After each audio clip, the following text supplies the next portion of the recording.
네, 이번에 3명이 이제 바뀌었어요.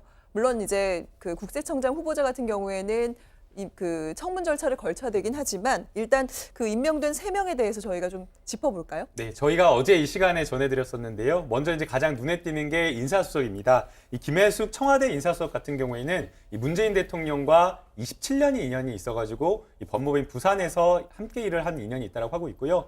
이 바로 오기 전에는 이 법제처장으로서 근무를 한 경력이 있습니다. 그다음 이제 법제처장 자리가 비니까 이제 또 한 명 가야 될 건데요. 청와대 법무비서관이 이 법제처장으로 가게 됐습니다. 청와대 법무비서관 김영현 비서관인데요. 이 김영현 비서관 같은 경우에는 청와대 법무비서관으로 오기 전에는 인천지방법원에서 이 부장판사로 근무를 했고요. 이 법원 내의 평가는 공부를 열심히 하는 판사다라는 이런 평가도 있고 또 성향으로는 아무래도 문재인 정부와 가깝기 때문에 진보적 성향을 가진 판사로 또 분류가 되고 있습니다. 그리고 국세청장 후보자는 좀 정치권과 인연이 가깝지는 않은데요. 이 과거에 참여정부와 박근혜 정부에서 인사와 관련된 검증 그리고 공직기강과 관련된 공직기강 업무를 했던 경력이 있고요. 지금 국세청장으로 임명이 되기 전에는 이 서울국세청장으로 이미 임명이 돼가지고 그 다음에 아주 유력한 청장이다, 국세청장 후보자다라는 이야기가 돌았던 사람입니다.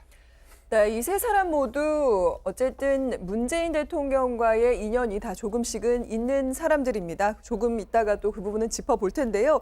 그중에서도 이제 김회숙 청와대 인사수석, 신임 인사수석은 문 대통령과 90년대 초부터 인연을 맺었습니다.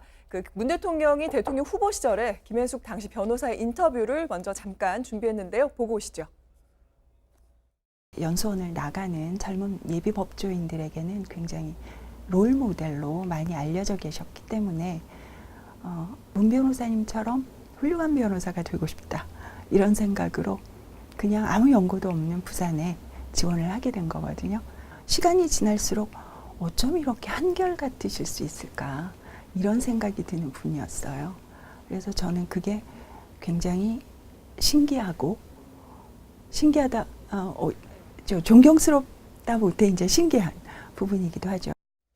네, 그 김혜숙 그 신임 인사수석의 그 인연을 본인이 과거 인터뷰에서 밝힌 내용인데요. 자, 이 김혜숙 수석 외에도 다른 후보자들, 그러니까 임명된 분들의 그 인연이 다 있어요. 네, 뭐 세 분 다 공통적 인연이 그 문재인 대통령과 함께 일을 해본 경험이 있다라는 거고요. 일각에서는 요 김혜숙 인사수석과 김영현 법제처장을 두고 좀 대통령의 사람들이라는 평가를 받고 있습니다. 네. 아까 뭐 김 의원님 소개해 주셨지만 김혜숙 인사수석은 원년 멤버로 이제 법제처장으로 시작을 했고 아주 27년이라는 오래된 그런 이제 인연을 문 대통령과 맺고 있고요. 그 다음에 두 번째로 이 김영현 이제 법제처장이 되셨죠. 이제 처음에 원년 멤버 때 약간 비난을 받은 사건이 하나 있었어요. 부장판사 재직 중에 사표를 낸 지 이틀 만에 청와대에서 법무비서관을 맡으셨습니다. 그리고 법무비서관에서 이제 교체된 지 요번에 열흘 만이죠. 열흘 만에 법제처장으로 다시 복직하게 됐는데 판사 재직 중에 갑자기 이렇게 자리를 옮기는 게 과연 적절했는가라는 여운은 여전히 남아있는 것 같습니다. 이 두 분 말고 김현준 국세청장 후보자는 참여정부 때부터 이제 공직기강 비서관실에서 몸을 닫고 활동을 했지만 비교적 두 분에 비해서는 네. 대통령의 사람이라는 그런 인상은 받지 않는 걸로 알고 있습니다. 그럼 직접적으로는 연이 없는 건가요? 그렇게 이해되는 것 같아요. 그리고 김현중 후보자는 지금 공직기강을 아주 확실하게 잡으려고 하고 있고요. 최근에 그 번익성 탈세 조사도 지휘를 하면서 완벽주의적 면모로 해서 신망이 좀 두터운 걸로 알고 있습니다. 네. 자, 김혜숙 신임 청와대 인사수석 같은 경우에는 지금 법제처장 자리에 이미 있었어요. 출범 때부터 있었던 인물이죠. 네, 2017년 6월부터 2019년 5월까지 법제처장을 맡고 있었던 건데요. 네. 그 중간에 이제 남북 그 평양 공동선언과 관련해서 조금 잡음이 좀 있었습니다. 네.